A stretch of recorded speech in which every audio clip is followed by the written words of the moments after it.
Sadis ini fenomena dan isu tentang nasab sampai saat ini belum selesai tentang tesis Kiai Haji Madudin yang mengatakan bahwa nasab Bani Alawi itu ke Rasulullah, ke Sayyid Ahmad Muhajir bin Isa itu terputus, tidak terkonfirmasi, masih ramai. Dan ini masyarakat mungkin banyak yang masih belum tahu dasarnya dari mana Kiai Haji Madudin itu bisa mengatakan begitu. Coba kan ada di kitab Sajarah Mubarakah, coba dibaca biar masyarakat tahu. Betul nggak tuh ada di kitab Sajarah Mubarakah? Wah, ada Pak. Biar bisa didengar nih semuanya. Siapa? Bahwa Kiai Haji Madudin itu bukan fitnah, tapi berdasarkan kitab. Kalau fitnah itu kan tidak ada referensi, tidak ada kitab, ngarang-ngarang sendiri baru fitnah. Ini coba kitabnya. Siapa? Asy-Syajaratul Mubarakah fi Ansabit Thalibiyin judulnya. Karya Imam Fakhruddin Ar-Razi. Abad berapa tuh? Wafatnya tahun 606, akhir abad ke-6 Pak. Akhir abad ke-6. Berarti kitab itu abad 56 ya? Abad 6 Hijriah Pak. 6 Hijriah. Berarti udah lama ya? Udah lama Pak. Berarti kitab tua berarti ya ini ya? Kitab tua hitungannya Pak. Kalau di bukunya Kiai Imad itu selain dari kitab Asy-Syajaratul Mubarakah, kalau tidak salah ada lagi tuh Pak di kitab abad ke-4 atau ke-5 Hijriah. Oh, ada ya? Jadi selain Imam Fakhruddin Ar-Razi yang menyebutkan putra-putra dari Ahmad Al-Abah atau Ahmad Al-Muhajir itu 3, tidak hanya Fakhruddin Ar-Razi Pak. Tapi ada satu lagi tuh. Ada, cuman Najis nggak inget. Nanti dicek lagi sama Najis Pak. Oh, itu Imam Fahrur Razi itu hidupnya di masa Imam Muhajir enggak? Enggak Pak. Itu kurang lebih 300 atau 3 abad lah setelah wafatnya Imam Al-Muhajir. Oh, 3 abad. 2,5 abad, 250 tahunan. Oh iya. Saya pengen tahu bunyinya gimana? Siap. Ketika beliau membahas tentang Said Isa ya, jadi ayah dari Ahmad Al-Muhajir. Wa amma Isa falahu minal mu'aqibina ahada asyara rajulan. Adapun Isa itu memiliki keturunan 11 laki-laki. Muhammad Al-Azraq wa Ja'far wa Ishaq Al-Ahnaf biroi di kota Ras, wa Abdullah Al-Ahnaf di Syam, wal Husain Al-Akbar wa Ali wal Hasan wa Yahya wa Ahmad Al-Abah. Dia Ahmad Al-Abah bin Isa. Asli ya, zuriyah Rasulullah Muhammad SAW ya. Asli. Udah suhrah wal istifadah. Syukrah wal istifadah. Tidak ada yang menyangkal nakib manapun. Oh iya, lanjut. Nah, Ahmad Al-Abah Ahmad bin Ahmad bin Isa disebutkan di sini disebut dengan wa amma Ahmad Al-Abah. Adapun Ahmad Al-Abah yang dikenal dengan Ahmad bin Isa Al-Muhajir. Fa atibuhu min salasati banin. Maka keturunan beliau itu dari 3 anak laki-laki. Jadi membatasi 3, tidak menyebutkan 4. Muhammad Abu Ja'far, itu yang pertama adalah Muhammad Abu Ja'far biroi di kota Ras. Wa Ali di Romlah, dan Ali di Romlah di Kudus itu di Palestina. Wal Husain, dan Husain akibuhu bin Nisabur, keturunannya ada di Nisabur. Di mana Nisabur tuh? Nisabur itu perbatasan ya Asia Tengah gitu Asia. Pak. Negara-negara pecahan Rusia itu Pak. Nah, jadi di sini Imam Fakhruddin Ar-Razi menyebutkan bahwa putra dari Ahmad bin Isa itu dari 3 anak. Tidak menyebutkan 4. Hanya 3 anak? Hanya 3. Secara ilmu kan ada ciri-ciri yang biasanya. Bahwa itu hanya 3, tidak ada hasar gitu. Betul, ada hasar di sini Pak. Soalnya sebagian ahli nasab itu kan terkadang tidak menyebutkan semuanya. Nah itu biasanya menggunakan redaksi wa minhum gitu. Cuman sementara di sini menyebutkan bilangannya, kemudian menyebutkan satu persatu dari putra-putra beliau. Ya. Di dalam ilmu nasab dikenal hasr kan? Betul, hasr Pak. Jadi tidak ada tambahan. Tidak ada tambahan. Jadi udah mutlak 3 itu mah. Betul. Baku udah ya. Betul. Nah, kalau memang ada itu ada memang dari data-data, cuman data-data baru Pak. Kalau dari kitab-kitab sejarah itu dari apa namanya itu, kitab As-Suluk. Kitab As-Suluk di situ menyebutkan siapa Imam Jadid itu. Disebutkan Ali bin Jadid kalau tidak salah. Nah, di situ bersambung kepada Abdullah. Gitu. Cuman itu kan kitab sejarah bukan kitab nasab. Iya, ini bicara nasab bukan sejarah. Betul. Terkadang sejarah tidak sesuai. Betul. Sementara tentang nasab ya berarti harus berdasarkan ilmu nasab. Betul. Ya. Nah, kemudian untuk Ba'alawi sendiri itu yang pertama kali menyebutkan adalah Imam Syekh Ali bin Abu Bakar As-Sakron itu Bah di kitab Al-Barqatul Masyiqah itu. Ba'alawi itu kan? Ba'alawi. Dan beliau itu pun menyimpulkan gitu Bah. Jadi data-data sejarah yang beliau baca dari kitab As-Suluk dan juga kitab-kitab yang lain yang kemudian beliau memberikan kesimpulan bahwasanya siapa Alwi bin Ubaid kalau versi Ba'alawi kan. Nah, kemudian beliau menafsirkan bahwa Ubaid ini adalah Abdullah.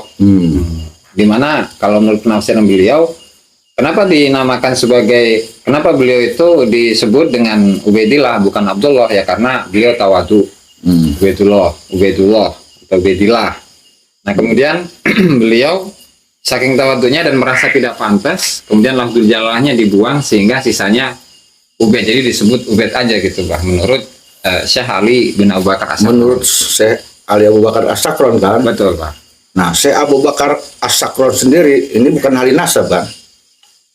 Kayaknya bukan Pak. Bukan. Nah, satu tuh yang kemudian itu kan menurut beliau sendiri. Betul. Perkiraan. Maka kalau perkiraan itu tidak bisa dijadikan dasar. Ya, coba lanjut. Ya, Pak. Nah, kalau untuk di Asy-Syajaratul Mubarakah hanya menyebutkan itu saja Pak, bahwa putra-putra dari Ahmad Al-Abah ini hanya 3 tadi, Muhammad, Ali sama Husain. Ya, Itu Pak. berarti Haji Imaduddin itu betul mengatakan tesis dan penelitian ilmiah ada referensinya kuat, dan pengarangnya ini bukan ulama kaleng-kaleng, seorang ulama, imam kan? Imam Pak. Kalau sudah imam ya kita harus mengakui keilmuannya, tidak akan sebut imam kalau ilmunya cetek-cetek seperti ini di abad 6 ya. Betul, abad 6 itu dia Pak. Nah, jadi salah kalau ada orang mengatakan Haji Imad itu fitnah, nggak bisa. Nah, orang-orang yang mengatakan Haji Imad sudah memfitnah bahwa nasab Bani Ali terputus, dia harus mengungkapkan pendapatnya, berarti harus harus menyanggah Imam Fakhrul Razi kalau begitu. Betul, Pak. Nah, ini pertanyaannya, apa keilmuan mereka yang menolak kitab Syajaratul Mubarakah dan menolak tulisan Imam Fakhrul Razi ini, keulamaannya apakah melebihi Imam Fakhrul Razi? Tidak kan begitu, ya kan? Jadi kalau berdasarkan kitab ini udah 100% penelitian Haji Imad itu tidak bisa diragukan. Maka orang-orang yang sekalipun menolak Bani Alawi itu atau para Habib itu bukan dzurriyyah Rasul, sah-sah aja, karena mereka tidak menyangka, tidak sangkaan ada dasar kitab. Dosa tidak, karena ada kitab. Yang dosa itu tidak ada kitab, tidak ada keterangan, dugaan sendiri, kemudian menyaksikan nasab seseorang siapapun dia, baru itu bisa dikatakan fitnah, atau katakanlah itu sudon atau entil ansar kalau kata dalam sebuah hadis ya. Iya, meragukan nasab. Ini kan enggak jelas, jadi enggak usah ragu-ragu bagi mereka-mereka yang ingin tahu apakah betul tesis Haji Imaduddin ini atau tidak. Ya kan jelas ada kitabnya. Karena kita sebagai umat Islam rujukannya kemana lagi kalau bukan ke kitab, dan kita harus percaya ke siapa lagi kalau bukan ke ulama. Nah, ini apalagi imam ini mah ya bukan bukan imam-imam besar yang diangkat oleh kelompok-kelompoknya, organisasi, bukan. Ini imamnya imam keilmuan, bukan imam karena organisasi, bukan. Karena ada beda, ada imam karena ilmu, nah, ya keluasan ilmu, nah, dan ada imam karena organisasi, beda. Kalau imam organisasi masih Rudi juga bisa jadi imam organisasi. Imam kecil, imam besar, imam setengah besar, setengah kecil bisa bikin aja organisasi. Jangan imam organisasi, bukan imam karena keilmuan ketakwaan. Ya. Terus di sisi lain itu Pak, banyak yang meragukan keaslian dari kitab Syajaratul Mubarakah itu sendiri Pak. Gimana tuh? Jadi betul. karena banyak dari mereka yang meneliti karya atau mencari-cari lah karya-karya dari Imam Fakhruddin Ar-Razi. Dan beliau itu memang dikenal sebagai ulama yang ulama ahli ilmu kalam gitu Pak. Artinya beliau itu pakar dalam ilmu tauhid, filsafat, kemudian tafsir. Sementara dalam pembahasan nasab atau ilmu nasab itu tidak dikenal oleh mereka. Ini versi mereka gitu Pak ya. Nah cuman kalau kita melihat kan beliau ini Imam Al-Fakhri punya seorang murid yaitu Imam Al-Marwazi. Beliau ahli nasab, memiliki beberapa karya yang diantaranya adalah Al-Fakhri. Itu padahal sering mengutip dari pendapat beliau di sini gitu Pak.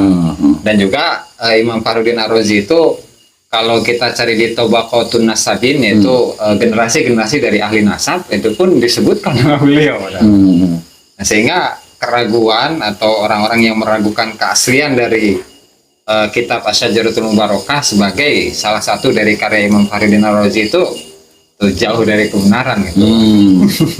Ya memang ada yang mengatakan kitab itu kitab meragukan atau tidak sah ya. Betul. Nah, itu salah kan? Salah. Karena muridnya aja suka nukil dari itu kan. Betul. Dan memang di sini juga disebutkan penyelesaian atau selesainya penulisan dari kitab ini, Pak. Jadi selesai pada tahun 597. Jadi kan Imam Fakhruddin Ar-Razi wafat tahun 606, sementara selesainya kitab ini 5 tahun 597 atau 6 tambah 39 tahun sebelum beliau itu wafat. Iya. Jadi ya sangat tidak relevan jika kita mengatakan bahwa kitab ini adalah palsu. Terus naskah yang dicetak ini merupakan naskah yang disalin dari naskah yang ditasih oleh beliau sendiri. Itu Pak. Jadi untuk kalau dalam ilmu filologi itu ini udah sangat kuat gitu. Iya. Cuman mereka kan karena ya itulah karena mau menyangkal tidak bisa. Jadi kayak jurus ngelesologi. Ada lagi yang mengatakan bahwa itu Imam Fakhrul Razi ini Syiah. Betul. Kalau menurut Abah justru karena Syiah ini dia bisa benar. Kenapa sebabnya? Syiah itu dikenal sangat paling cinta kepada keluarga Sayyidina Ali, kepada keturunan Sayyidina Ali. Betul. Maka wajar kalau tentang nasab Dzurriyyah Rasul ini ditulisnya, dikarangnya oleh orang-orang Syiah. Wajar karena mereka yang paling cinta kepada keluarga Nabi, kepada keluarga Sayyidina Ali. Ya, jadi persoalan benar dan tidaknya nasab tidak melihat dia Syiah dan tidaknya, tapi keotentikan validitasnya karya mereka sendiri. Apakah sesuai dengan disiplin ilmu intelektual, ilmu atau tidak? Ini kan jelas. Jadi nggak perlu diragukan. Kalau ini palsu, ini kitab sudah berapa ratus tahun akan terbongkar. Apalagi menyangkut dzurriyyah Nabi Muhammad. Ini oleh Allah itu akan dibongkar kepalsuan.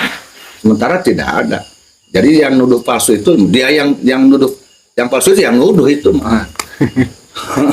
Ya padahal kalau untuk kitab-kitab nasab Bah ya, memang banyak dari kalangan Syiah yang memiliki karya dalam ilmu nasab. Ya, misalnya seperti Umdatul Thalib gitu, karya Imam Ibnu Anibah, dan ini juga mereka pakai gitu. Mereka pakai dalam ilmu nasab, mereka Balawi ya maksudnya. Nah sehingga ketika mereka seakan-akan tebang pilih Ibnu Anibah yang notabene adalah Syiah dipakai, sementara ini kau menyaksikan lantaran Syiah gitu kan ada gimana itu? Iya, itu namanya jurus saya suka saya pakai, yang tidak suka tidak menguntungkan saya tidak dipakai. Itu benar.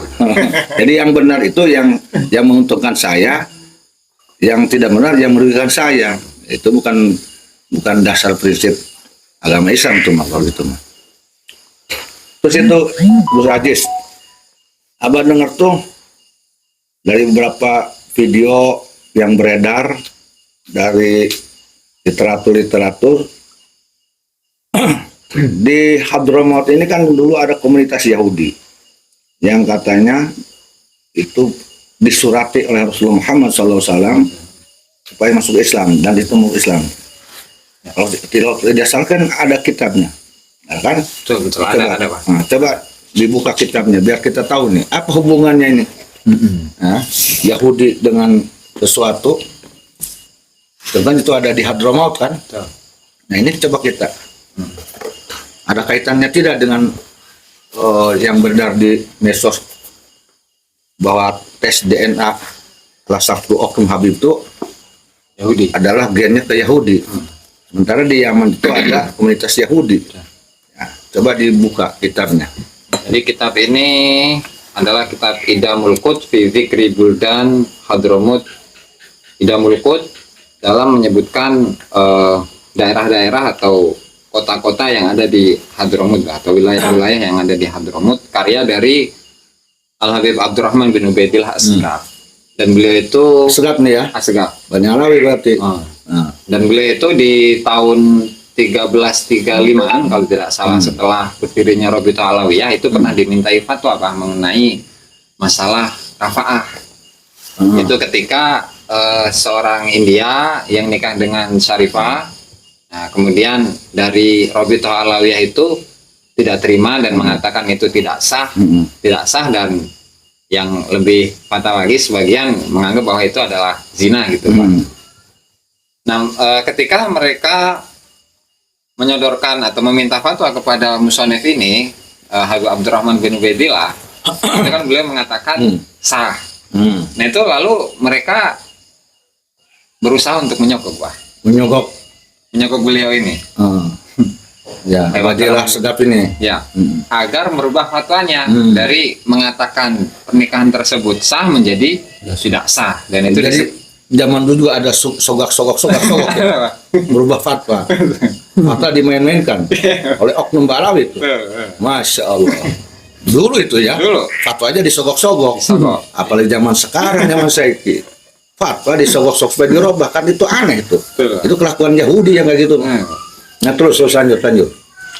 Nah lalu cuman karena beliau ini ya seorang ulama dan waro gitu Pak ya, akhirnya menolak sogokan itu dan tetap tidak mau merubah beliau gitu. Nah ini di halaman 284 cetakan Darul Minhaj ini, cetakan Jeddah, ketika musonif Habib Abdurrahman bin Ubaidillah itu membahas tentang Hailah Basulaib. Di situ beliau mengutip catatan dari Habib Ahmad bin Hasan Al-Attas yang merupakan salah satu murid dari Said Ahmad Zaini Dahlan yang punya Syarah Mukhtasar Bid'ah. Beliau menyebutkan anna Huraidah kanat data jahiliyatin somma, bahwasanya Huraidah itu dulu memiliki tradisi jahiliyah yang sangat khas. Huraidah ya. Huraidah, salah satu desa atau daerah lah di Hadramaut. Di Hadramaut. Yaman. Wa tawutiyatin amya, dan memiliki kesesatan yang buta. Daerah Huraidah tadi. Wa kanat lil Yahudi qabla nubuwah, dan ini adanya Huraidah ini itu jauh sebelum kenabian masa Nabi Muhammad SAW. Terus ada di situ sudah ada. Sudah ada Di Hadramaut itu. betul. Yahudi itu ya. Yahudi ada di Hadramaut sebelum masa kenabian Rasulullah. Kemudian fa'aslamu bi kitabihi sallallahu alaihi wasallam. Kemudian ketika Rasul itu mengirimkan surat kepada mereka masuk Islam, Pak. Ke orang Huraidah. Ke orang Huraidah atau orang Yahudi yang ada di Huraidah. Yang ada di Huraidah. Kemudian martaddu ilal Yahudiyah. Kemudian mereka murtad kepada agama Yahudi. Nah, mungkin ini di masa Sayyidina Abu Bakar itu, Pak, ketika memerangi orang-orang yang murtad itu. Oh iya iya betul ditaruh itu ya. Tuh. Kemudian wabaqau alaiha. Kemudian mereka tetap berada pada agama Yahudi ila zamanil Muhajir Ahmad bin Isa, sampai pada masanya Imam Al-Muhajir Ahmad bin Isa. Nah, ini nyambung nih. Nah, murtad itu sampai ke zaman Said Ahmad Muhajir ya. Betul, berarti kurang lebih ada 300 tahunan, Pak. 300 Terus. Fa aslamu ala yadihi. Kemudian mereka masuk Islam di tangan Imam Ahmad Al-Muhajir, Ahmad bin Isa. Nah, Wa hasuna islamuhum, dan Islam mereka menjadi baik. Kondisi keislaman mereka menjadi baik. diislamkan oleh Said Ahmad Muhajir. Betul, Pak. Wa innama baqiyat lahum nazaqat yuhyihal jahlu. Hanya saja di kalangan mereka ini masih ada beberapa kebiasaan-kebiasaan yang dihidupkan oleh sifat bodoh. Wa yutfi'uhal ilmu, dan sifat-sifat yang buruk tadi itu dipadamkan oleh keilmuan. Naqalahul allama Sayyid Ali bin Hasan Al-Attas. Hal ini dikutip oleh Sayyid Ali bin Hasan Al-Attas, Habib Ali bin Hasan Al-Attas. Syekh Muhammad bin Ahmad Bamashmush, dan juga Syekh Muhammad bin Ahmad Bamashmush min Manaqib Al-Habib Umar bin Abdurrahman Al-Attas, yaitu dari kitab Manaqib Habib Umar bin Abdurrahman Al-Attas, yaitu guru dari Habib Abdullah bin Ali Al-Haddad, dan juga Habib Umar bin Abdurrahman Al-Attas ini yang menyusun Ratibul Attas itu. Jadi memang ada dari sebelum masa kenabian ada komunitas Yahudi di situ, Di Huraidah itu. di Huraidah. Cuman mungkin karena sudah berbaur dengan yang lain, sama-sama orang Islam, sehingga untuk julukan-julukan keluarga atau segala macam sudah nggak kelihatan gitu, tertutup gitulah. Berarti itu orang Yahudi yang ada di Huraidah yang diislamkan oleh Rasulullah melalui surat Rasulullah, kemudian murtad lagi sampai ke zaman Said Ahmad Muhajir. Berarti itu mereka itu ada kedekatan dong dengan Said Ahmad Muhajir. Betul. Ya kan diislamkan kembali oleh Said Ahmad Muhajir. Berarti sangat ada kedekatan. Jelas, Pak. Ya, wajar kalaupun di sini ada benang merah, bisa jadi kedekatan itulah mungkin dianggapnya oleh orang-orang yang tidak tahu dari kaum mereka, Said Ahmad Muhajir itu dianggap jadi bapaknya kali. Bisa jadi seperti itu, betul. ya. Karena ada kedekatan antara Said Ahmad Muhajir bin Isa dengan orang Yahudi yang murtad, kemudian diislamkan kembali oleh Said Ahmad Muhajir. Itu tidak menutup kemungkinan karena ada kedekatan dengan Said Ahmad Muhajir. Nah, dan si Yahudi yang murtad kemudian diislamkan kembali oleh Said Ahmad Muhajir, keturunannya menganggap bahwa Said Ahmad Muhajir itu adalah datuknya. Bisa jadi, Bisa jadi. bukan? Ada Ya, kemungkinan seperti ada relevansi nih yang kuat ini. Bisa jadi ini dugaan ya, Ya. dugaan-dugaan yang tapi logis ini, logis kita ada saling keterkaitan gitu.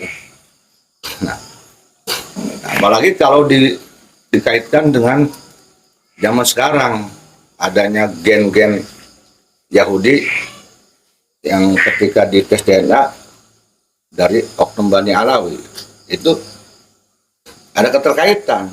Ini menguatkan kabar itu, ya, sangat menguatkan, jelas sih sangat menguatkan ini. Ditambah lagi kan ada seorang anak orang Habib yang dites DNA ternyata sekian persen itu gennya ke Arabnya cuma sedikit, ya kan? Wajar ada gen Yahudi. Ini udah mulai sebetulnya menurut abangnya udah terang benderang ini, udah terang benderang kejawab bagi mereka-mereka yang ragu terhadap penelitian Kiai Haji Imaduddin. Berdasarkan 2 kitab ini aja sudah jelas, sudah paham kita sebetulnya 100% penelitian Kiai Haji Ahmad Imaduddin itu benar, makanya sampai sekarang pun tidak terbantahkan. Bahkan dari pihak Bani Alawi sendiri, dalam hal ini Robitus sendiri, Abah menunggu tidak ada yang nongol untuk membantah tesis Kiai Haji Madudin. Padahal menurut Abah mah yang paling bertanggung jawab untuk meluruskan pendapat Kiai Haji Imaduddin yang menuduhnya salah dari siapapun, ini adalah era yang harus meluruskan, menjelaskan, membantahnya itu dari era. Jangan diam era mestinya mah. Karena RA adalah Robito yang mencatat pernasaban Bani Alawi. Mestinya itu era yang turun. Taufik Assegaf ini yang harusnya muncul ke permukaan, membantah tesisnya Haji Imad. Taufik Assegaf jangan diam, jangan hanya bilang ya yang runtung-runtung ke pejabat, ya imitasi, ngomong gampang. Tuh tesis Haji Madudi mestinya dibantah kalau memang dia sebagai ketua ya. Jadi jangan bikin samar pernasaban sehingga masyarakat jadi bingung. Ya udah, kita udah maklum. Yang Abah tahu Oknum Habib itu jangankan urusan nasab, urusan pendapat aja nggak mau kalah, apalagi ini urusan nasab yang diusik. Kalau memang dia merasa punya kekuatan dalil, pasti dia nomor satu dia ngebantahnya. Ya, tapi kenapa ini nggak ngebantah? Ya itu tadi, karena memang faktanya tidak ada dalil yang kita yang ngebantah secara valid, makanya diem. Ada lucunya lagi, diemnya ini seolah pengen menang sendiri. Jangan dianggap itu praktekan orang profesor, itu kan dalil ngelesologi itu mah. Orang Indonesia sudah pada pinter, ngomong baik orang banget, ngomong baik dia bisa aja ngaku dia bahwa dia palsu, ngus gitu. Orang Indonesia senang kejujuran, suatu nama ngus baik. Oh, aing nasab aing palsu, hampura aing sabongan rakyat Indonesia, tunggu beres.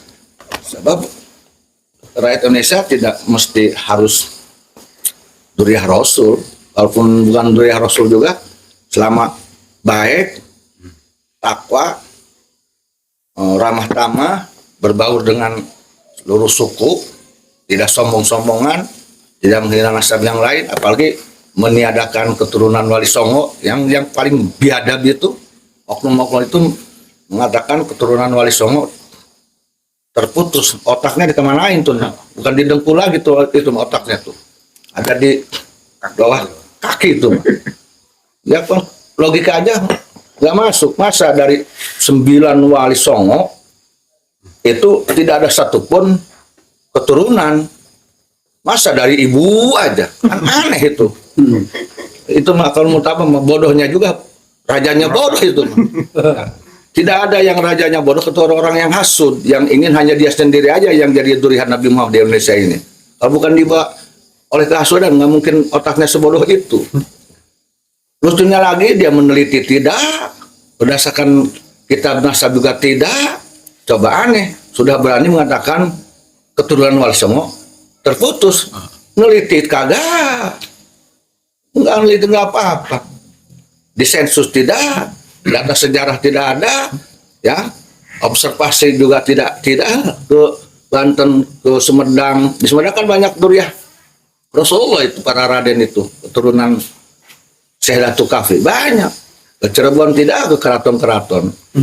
Dengan berani-beraninya mengatakan keturunan Wali Songo putuskan. Kalau bukan orang-orang, terutama orang yang hatinya busuk, hasut, ditambah plus ban, udah paham orang Indonesia, udah tahu.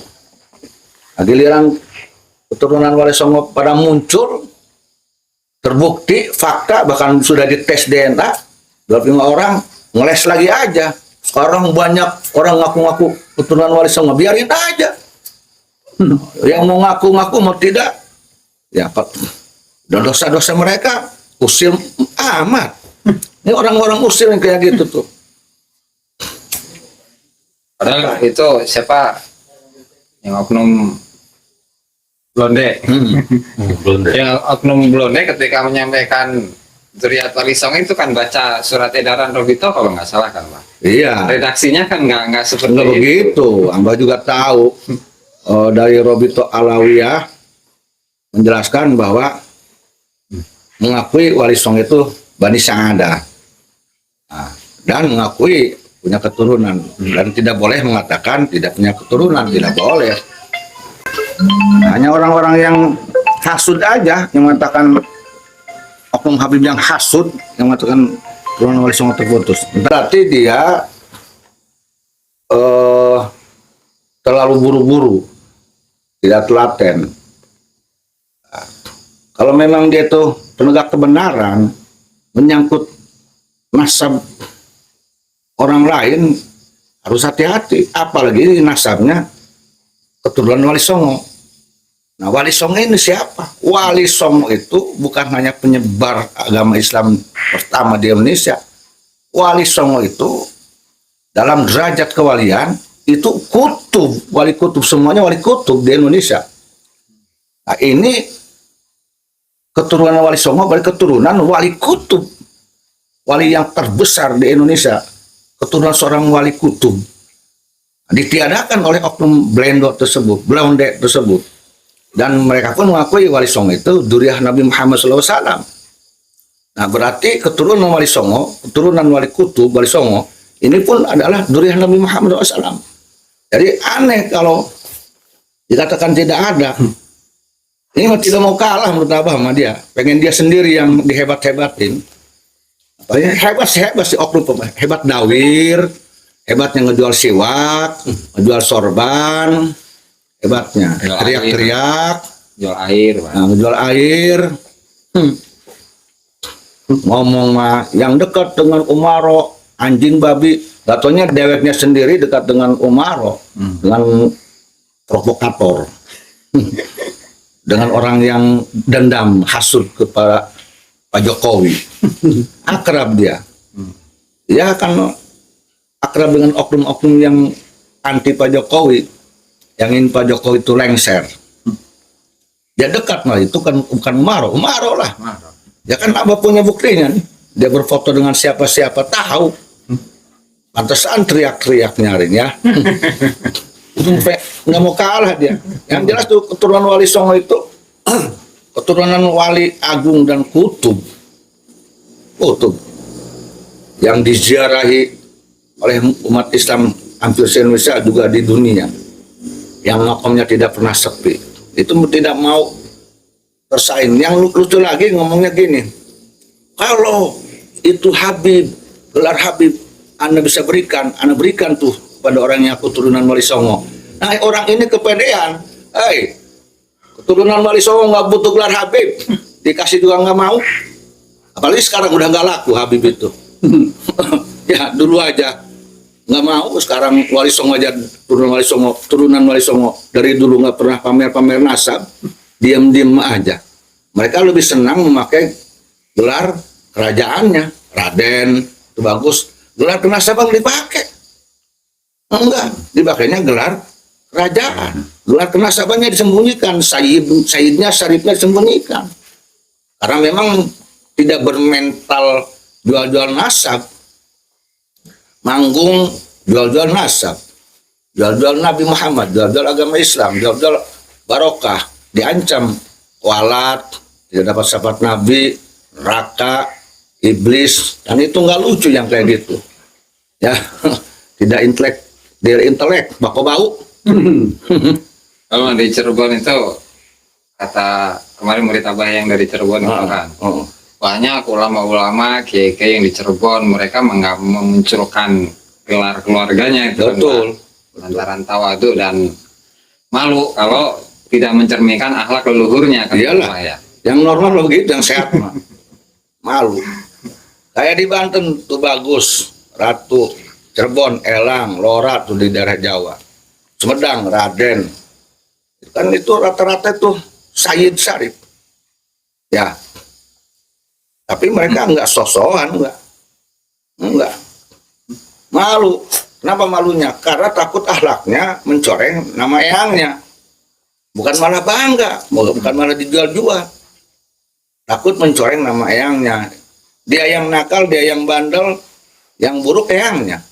Kalau memang kita ini memuliakan eyang kita, jangan mudah membuka nasab kita ke orang yang lain. Dan jangan juga kita berakhlak yang buruk. Nah, bagi mereka yang ngaku zuriyah Nabi Muhammad, mending kalau asli mah palsu lagi.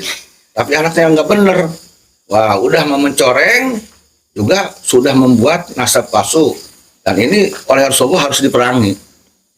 Artinya dihilangkan perang itu. Ditiadakan, dilawan. Dibuktikan bahwa itu palsu kan. Terbukti. Zaman sekarang sudah mulai muncul. Nggak bisa melawan Allah Ta'ala. Nggak bisa. Disembunyikan dimanapun tetap akan dibuka oleh Allah Subhanahu Wa Ta'ala. Supaya selesai masalahnya gimana? Nggak ada lain, harus jujur aja. Iya aneh, ini palsu. Mohon maaf. Selesai. Aneh palsu, udah dustain engkau. Sudah selesai. Ya kan? Selesai, jangan ngotot-ngotot. Ya enggak? Selesai mana? Selesai oleh kejujuran. Beres. Orang Indonesia itu orangnya baik-baik kok semuanya. Tinggal jujur, minta maaf, selesai. Ini jangan udah mah palsu, nggak mau jujur, nggak mau minta maaf lagi. Waduh. Oh, lantang lagi. Nantang kayak jago aja. Main bikin sandiwara aja. Ditembak, nggak tahu ditembak oleh pistol-pistolan. Pokokan. Dor. Ampun. Atraksi yang kayak gitu di Banten udah nggak aneh. Iya. Hampir nanya bang, Rod.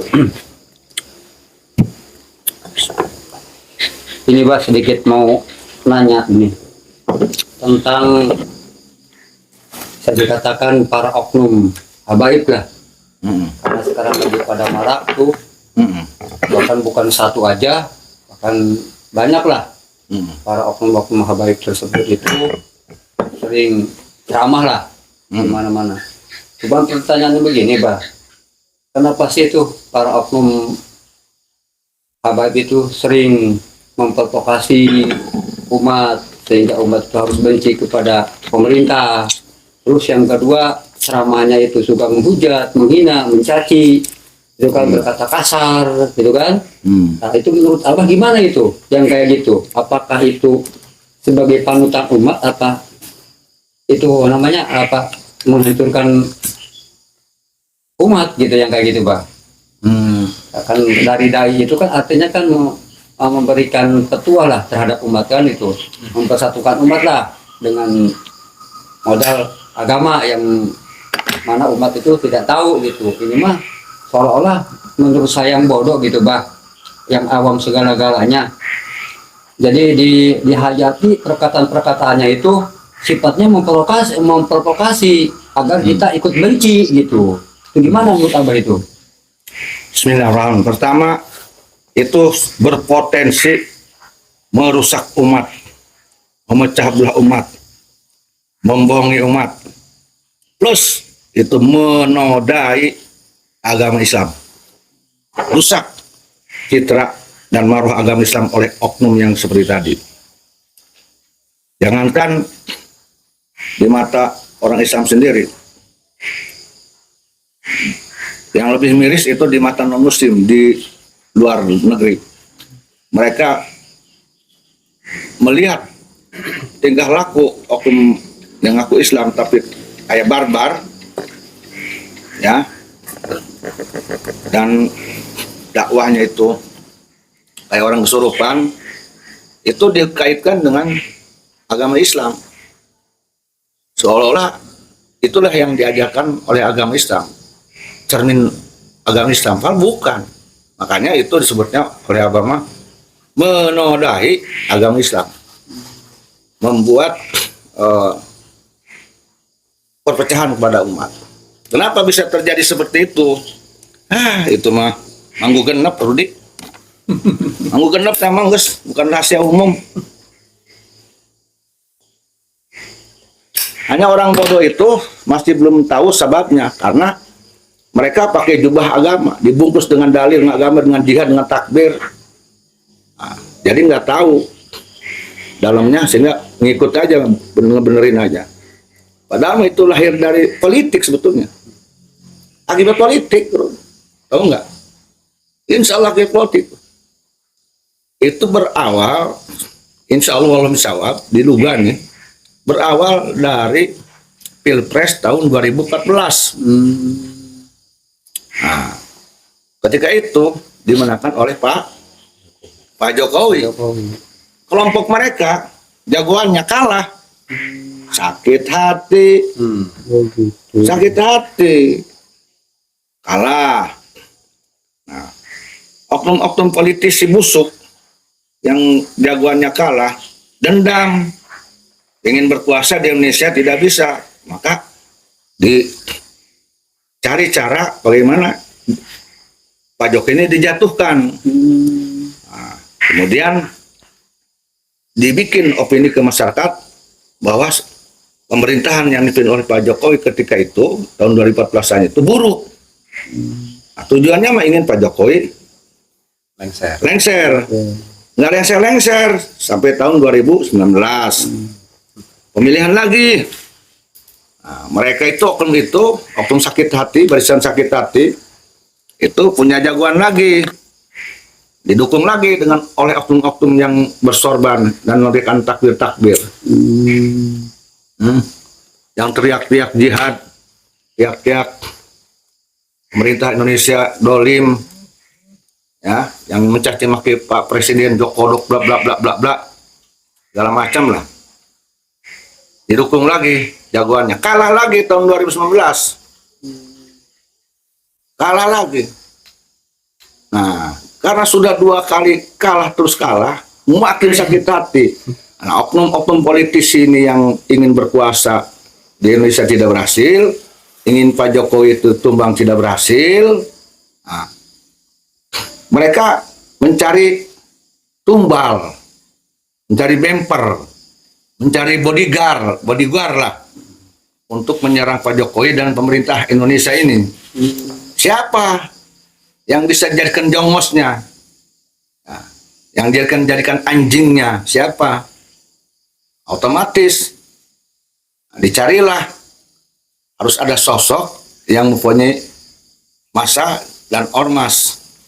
Nah, maka oknum-oknum ini dia sebut Bohir ini. Bohir ini diduga yang mendanai setiap demo-demo. Ini yang politisi-politisi yang kalah terus oleh Pak Jokowi. Nah, mencari tadi ormas atau oknum yang punya massa. Ketemulah itu yang mereka situlah apa nama so dibiarkan si eta bukan orang misalnya hubungan Janda pirang ya, Pak. nah semuanya gitu bukan jadikan jongos, jadikan babu oknum Bohir, oknum politisi busuk mereka makanya wajar setiap ceramahnya itu pasti ujung-ujungnya Jokowi lengser, pasti yang dicacinya pemerintah, pasti yang dicacinya, dihinanya, di anjing babinya selain Umaro juga ulama-ulama yang dekat dengan Umaro. Sasarannya mah supaya Pak Jokowi lengser. Jadi sebetulnya mah bukan karena agama, bukan jihad, bukan folos. Itu jadi bukan karena ruh agama Islam, politik itu mah.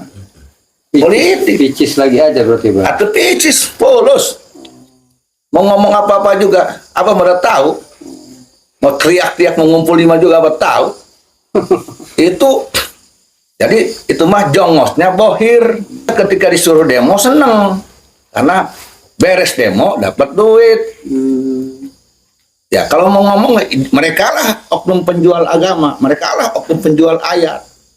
Mereka lah oknum penjual agama Islam. Mereka lah oknum penjual nasab Nabi Muhammad SAW. Sebetulnya, kalau mau ngomong mah, nah, disangkanya ini di Indonesia nggak ada orang yang memahami itu. Banyak yang tahu. Hanya mereka tidak berani ngomong karena kalau ngomong ketahuan kan ketahu sendiri gerombolan itu persekusi, ancam-ancaman, pinter ngancam-ngancam. Para muhibinnya berarti ya, Pak ya? Iya, pokoknya gitulah. Makanya banyak yang terpendiam.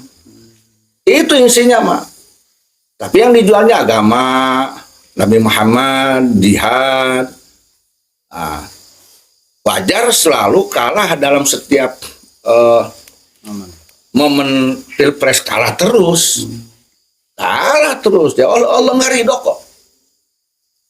agamanya hanya dijadikan jubah doang, dijual-jual. Amin. Nabi Muhammad hanya dijual-jual, ayat jihad dijadikan jual-jual, isinya mau fulus. Fulus lah, nggak dapat pulsa bahkan mau. Bohir itu. Ada kepentingan tuh Pak ya. Iya jelas. Jadi sebetulnya mah momen pilpres, dendam. Gitu ya Pak ya. Makanya ceramahnya kayak kesurupan karena sudah didoktrin, dibisik-bisiki oleh oknum politisi busuk itu. Ya, itu. Nah, berarti intinya itu Pak ya, orang-orang barisan yang sakit hati Pak ya. Jadi orang-orang sakit hati mencari siapa yang bisa menyuarakan gitu ya. Iya, Berarti- yang mau jadi babunya. Oh, berarti mereka tidak ubahnya berarti sebagai atau kekoset bah, cik orang Jawa, cik orang Sunda teh begitu kan? Alabatan. Waduh, atau gimana itu untuk mempersatukan umat bah? Atau bingung ke kita. Makanya tidak akan bersatu umat oleh orang seperti itu, malah pecah-pecah. Malah pecah-pecah. Termasuk di daerah Banten ini sendiri, ini jadi pecah. Yang awalnya bersatu ulama-ulama, jadi pecah. Bakalan ridho Allah Ta'ala. Kalau memang mereka jihadnya benar, membawa dakwah agamanya benar, niatnya benar, ya, lillah, pasti oleh Allah Ta'ala dibantu, ditolong. Artinya manfaatnya terasa ke kita, ke umat. Setidak-tidaknya umat tidak akan pecah. Nah, kalau memang lahir minallah, tapi karena bukan minallah, minan nafsi, kazib, maka Allah tampakkan dengan bukti tidak pernah berhasil, dan bukti lagi membuat umat panas, pecah. Oknum-oknum kiai dengan kiai pecah, pendapat pecah. Nah, begitulah. Karena ciri bukti itu bukan dari ridhonya Allah. Gitu ya. Bukan, mudarat timbulnya. Nafsu berarti Pak ya. Iya, nggak mungkin kalau sesuatu yang timbul dari niat baik, kemudian dari ridho Allah Ta'ala, niatnya suci, itu timbulnya buruk, mudor, nggak mungkin. Pasti maslahat, pasti manfaat. Ini mana manfaatnya? Bertambahkah nilai jumlah agama Islam setelah kehadiran mereka? Berkurang, merosot jumlah agama Islam di Indonesia penduduknya, merosot. Tuh, kalau pengen tahu mah, ini indikasinya kelihatan sekali. Mana indikasi ada dendam, ada kebencian, ada sakit hati? Mereka akan menyerang siapa aja ulama yang dekat dengan Umaro, apalagi dengan dekat dengan Pak Jokowi. Pasti itu dimusuhi, pasti diserang, baik di medsos maupun di darat. Kenapa? Karena mereka tidak suka yang sedang mereka akan gulingkan didukung oleh ulama.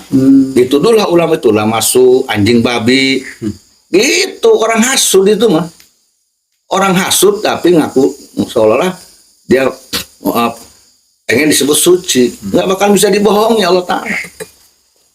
Tapi kan bisa dibohong. Jadi itu kesimpulan itu.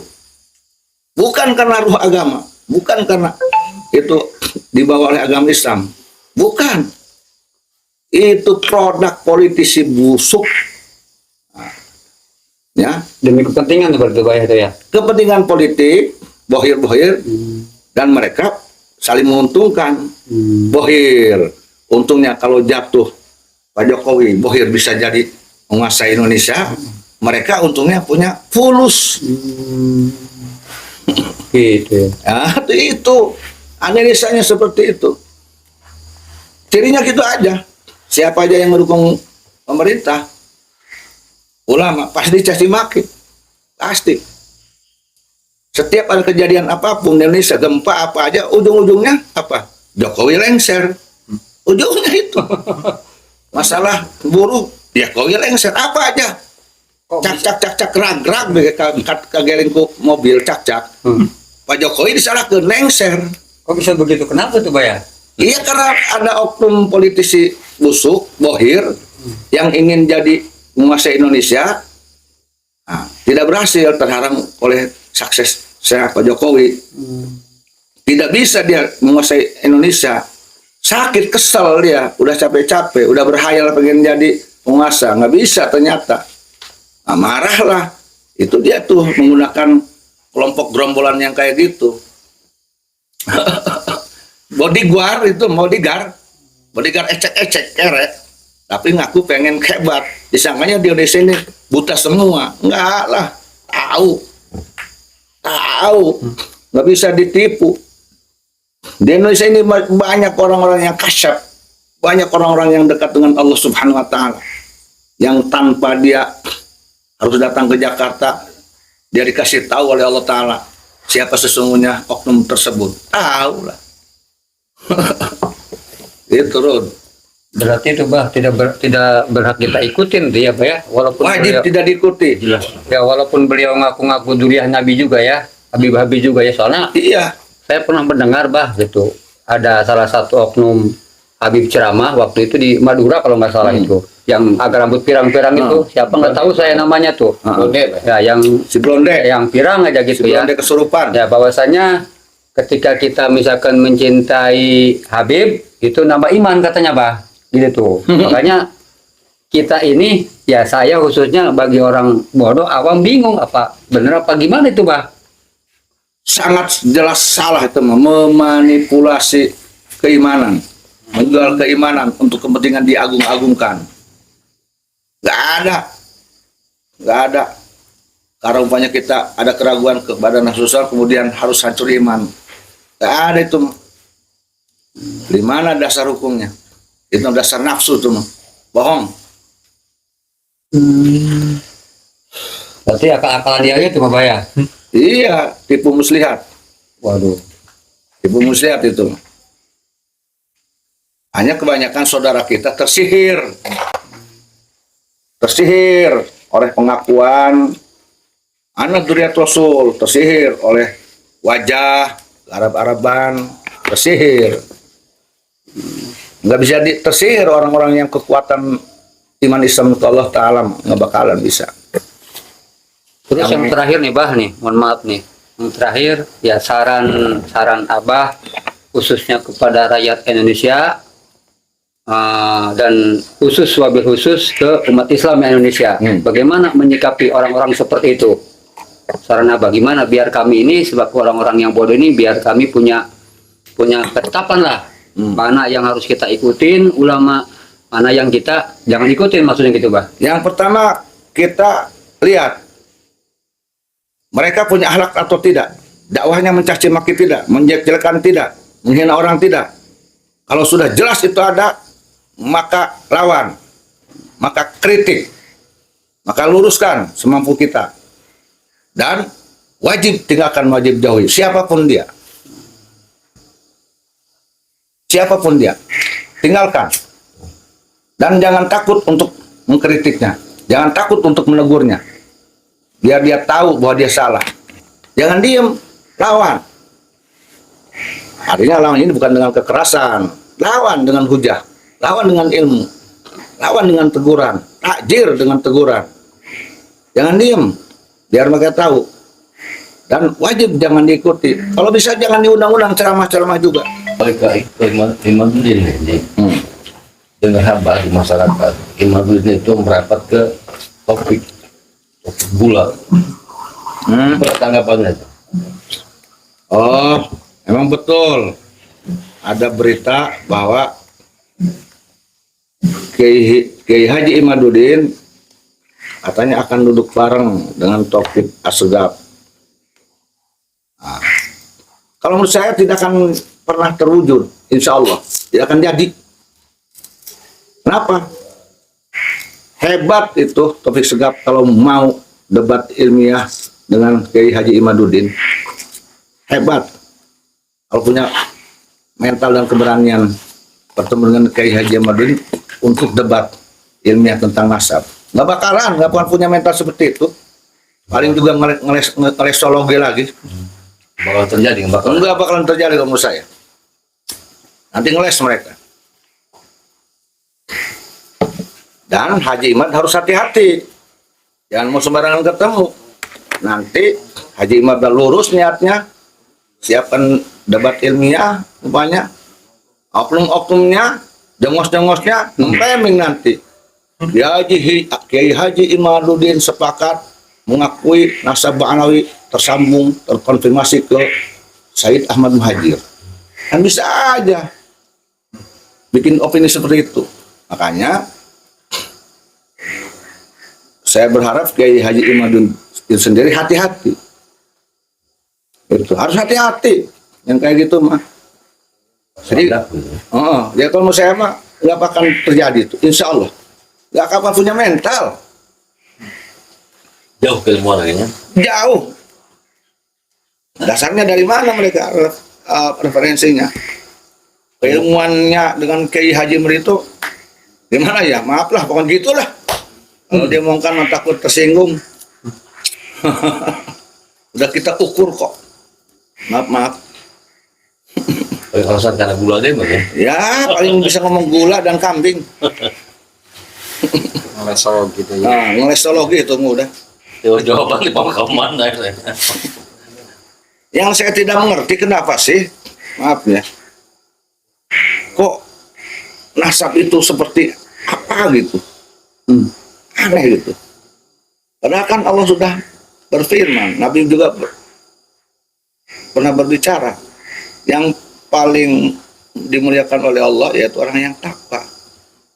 Kejarlah dengan ilmu agar punya derajat, kejarlah dengan takwa agar dimuliakan Allah. Kenapa kok ngotot banget gitu? Masya Allah, tabarakallah.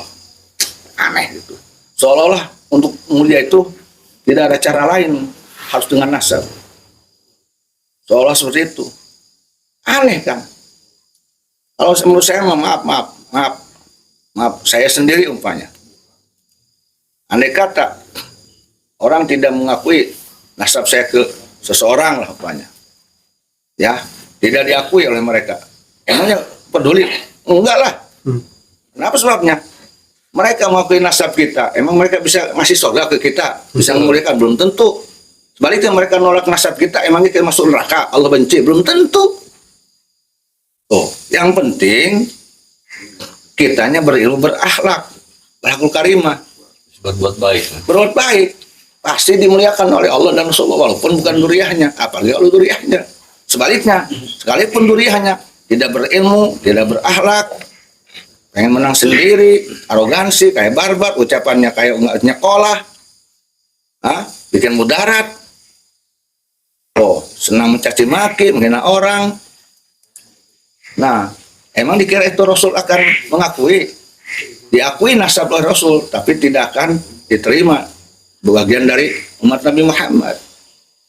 Apalagi dengan menyandarkan dirinya ahli bait.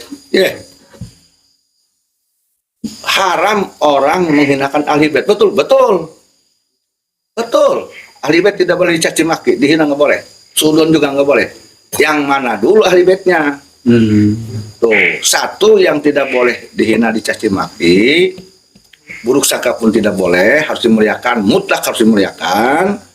Yang pertama Sayyidina Ali, kemudian Siti Fatimah, kemudian Sayyidina Hasan Husain. Kenapa? Karena mereka ini orang-orang yang takwa, sehingga Rasulullah cinta, Allah cinta. Mereka bukan orang dolim, mereka tidak pernah maksiat, dan jelas perjuangan pada agama Islam. Masa orang takwa, orang yang jelas dimuliakan oleh Allah dan Rasul, jelas dimuliakan, jelas oleh Rasulullah ketika Sayyidina Ali masih hidup, Rasul memuliakan. Siti Fatimah masih hidup, Rasul memuliakan Siti Fatimah. Sayyidina Hasan Husain masih hidup, Rasul memuliakan. Jelas itu dimuliakan oleh Rasul sendiri. Masa harus dihinakan oleh kita? Itu orang yang sudah dimuliakan Rasul, mutlak itu Rasulullah.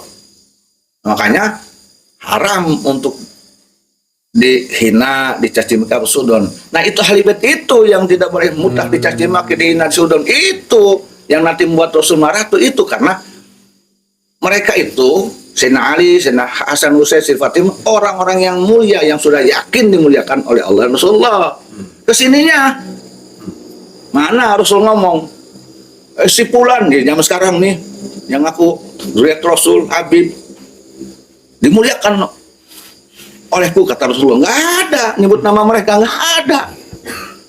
Maka yang kesininya itu tidak seperti mutlak dimuliakannya Sayyidina Ali, Siti Fatimah, Sayyidina Hasan Husain. Tidak, kesininya ini banyak yang tidak semulia mereka, berdosa banyak, jual-jual agama, Dan Sayyidina Ali, Sayyidina Hasan, Husain, Siti Fatimah enggak pernah ngejual nasab. Enggak minta-minta disebut sayyid juga enggak. Tuh, enggak ada. Tuh. Ya, maka yang kesininya sininya karena akan terkena itu dosa. Buktinya banyak oknum Habib yang diskotik, yang narkoba, yang dawir, yang maksa kiai-kiai. Kebanyakan di Bogor, di Sukabumi, di Cianjur, banyak itu kiai yang didawir. Bahkan bikin diskotik, Bang. Bahkan bikin diskotik. Masa orang yang kayak gitu tidak boleh dihinakan? Mau kelakuannya sudah hina kok. Masa harus dimuliakan terus? Bertentangan. Ngarang baik. Enggak lah. Nggak maksum itu. Itu dikelayang oleh mereka, ahli itu mereka. Ngarang baik. Padahal dulu kalau ini, Pak, kisahnya Sayyidina Ali Zainal Abidin itu kan cicit ya, cicit dari Rasulullah. Cicit dari Rasulullah. Itu saat itu lagi tawaf, Pak, di Ka'bah. Terus ada orang yang nyaci maki segala macam, cuman diem itu, Bang. Diem terus, bahkan ada seorang penyair yang sampai menghujatnya dengan syairannya gitu. Cuman tetap diem terus gitu, Pak. Itu. Terus nanya, kok ini orang ini beda amat. Biasanya kalau orang dicaci maki itu akan melawan atau tidak terima, marah segala macam. Ini kok enggak. Nah, terus orang-orang yang di sekitarnya itu masih tahu bahwa ini adalah Ali, namanya Ali bin Husain, Ali Zainal Abidin, yang dikenal dengan Ali Zainal Abidin. Nah, barulah di situ sadar tuh orang yang penyair tadi, Pak, terus muji dengan sebuah qasidah hadzal ladzi ta'riful batha wa atahu dan seterusnya itu, Pak. Jadi seperti itulah harusnya akhlak yang harus dimiliki oleh para keturunan Rasulullah. Gitu. Betul itu. Dan tidak membangga-banggakan dalam darah saya. Makanya nyontoh siapa? Nyontoh ngaku keturunan Sayyidina Hasan Husain, tapi tingkah laku dan ketakwaan, ketawaduan Sayyidina Hasan Husain, Sayyidina Ali, Siti Fatimah nggak ada di diri mereka, kan aneh. Yang kemudian gini, kalau menurut Abah tuh, mereka itu yang duriah, benar ya, duriah asli, duriah Nabi Muhammad yang asli. Kalau menurut Abah itu, yaitu mereka keturunan atau duriah Rasul dari ahli bait, baru benar itu. Duriah Rasulullah dari keturunan ahli bait.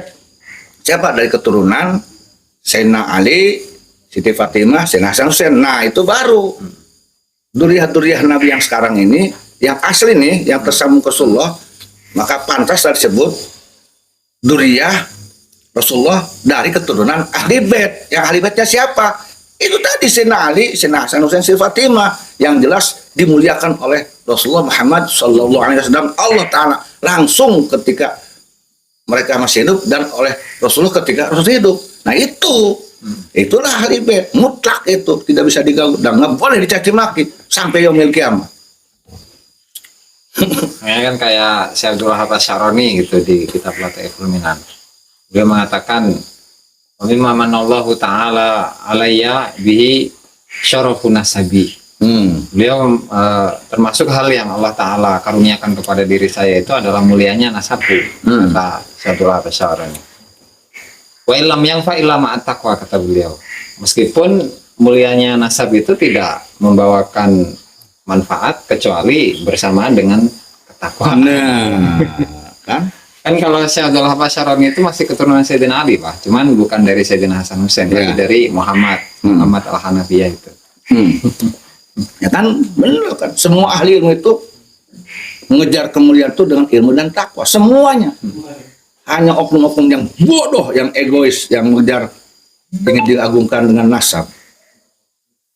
Nasab itu bukan untuk dijual, diagung-agungkan. Bukan, tapi disyukuri. Bukan untuk digembar-gemborkan, tapi ditutup. Agar tidak mencoreng eyangnya. Berarti orang lu menjaga nasab ya? Bukan mengubah nasab, menjaga nasab. Menjaga nasabnya, menjaga martabat marah eyangnya. Takut tingkah lakunya malah membuat cita buruk padanya. Itu baru duriah yang hebat. Adanya di siapa? Kalau menurut saya mah itu adanya di duriah Wali Songo itu. Coba lihat akhlak Kiai Wali Songo. Lihat aja.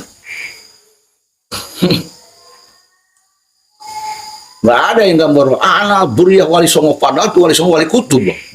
Siapa yang tidak mau ke Wali Songo di Indonesia maupun di luar negeri? Gusti aja malah nggak tahu, Pak. Ya. Malah si Gusti mah tidak tahu dia keturunan Sunan Gunung. Nggak tahu. Belum ada. Belum pernah dengar ya. Keturunan Wali Songo ngomong langsung di mimbar. Nggak ada. Belum pernah dengar. Karena kalau mau mereka sombong, mereka harus sombong. Sebab andai kata pun umpamanya Wali Songo ini bukan duriat Rasul, itu kutub loh walinya. Sentral di Indonesia yang dijarai oleh umat Islam di Indonesia. Mestinya mereka mau bangga-bangga sombong-sombong mah. Ini enggak. Apalagi Wali Songo itu durian Nabi Muhammad. Apalagi keturunan Wali Songo itu ya durian Nabi Sayyid Syarif yang bersama Rasulullah. Tuh. Mestinya mereka yang sombong-sombongan. Dan jelas mereka ini pribumi, bukan imigran. Ya, ada orang yang tidak terima. Ini sekarang pribumi, imigran, marah-marah. Emang benar itu pribumi. Ngapain terus marah-marah? Benar. Fakta imigran, bukan kita yang ngomong imigran. Sejarah mengatakan imigran, fakta imigran kok. Kenapa harus marah-marah? Marah aja. Dan nggak semuanya ulama juga kan, Pak ya. Iya. Tetap beda lah. Pribumi beda dengan imigran. Nggak bisa di satu-satukan. Marah itu pengennya disebut pribumi. Kalau ngaku dia pengen sebut pribumi, jangan menghina orang-orang pribumi. Yang menghina turunan Wali Songo. Ini giliran yang membuatnya enaknya, pribuminya diaku, tapi orang-orangnya mah menghina. Kan lucu, yang bagus-bagus diterima, yang buruk, yang tidak menguntungkan ditolak. Kan lucu itu. Hanya orang-orang yang memakai akal waras yang percaya ke orang tersebut. Di Banten aja ini masih banyak itu bagus yang tidak dipakai, itu bagusnya banyak. Di Sumedang juga sama. Di Sumedang itu keturunan wali itu. Prabu Gesan Ulun itu Sayyid Maulana Ja'far. Sayyid bin Sayyid Maulana Soleh, Pangeran Santri. Bin Sayyid Maulana Muhammad, Pangeran Muhammad, Pemalakaran, Majalengka. Bin Sayyid Abdurrahman, Pangeran Pajunan. Bin Syarif Abdullah atau Syekh Nurjati Datuk Kafir. Di Sumedang itu rata-rata dan Rasulullah. Yang raden-raden tuh. Apa mereka sombong? Enggak. Biasa aja. Nah, mereka punya catatan silsilah. Di Sumedang tuh ada RWS, ada catatan nasabnya. Tapi di RWS tercatat Silanusa. Ada Silanusa Sumedang. Itu mencatat keturunan Sumedang yang bersambung ke Syedatu Kafi. Ya, duriah Rasulullah. Apa mereka keluar-keluar? Enggak. Disimpan aja udah, cukup tahu, udah selesai.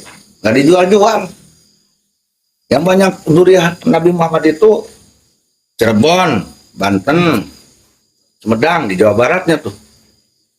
Banyak, apalagi Banten. Banyak. Ya, karena tidak jalan-jalan ke Sumedang, makanya dikiranya duriah Nabi itu oknum-oknum yang ngaku. Itu pun baru ngaku-ngaku, belum tentu jelas duriahnya itu. Buktinya kata Haji Imaduddin tidak terkonfirmasi.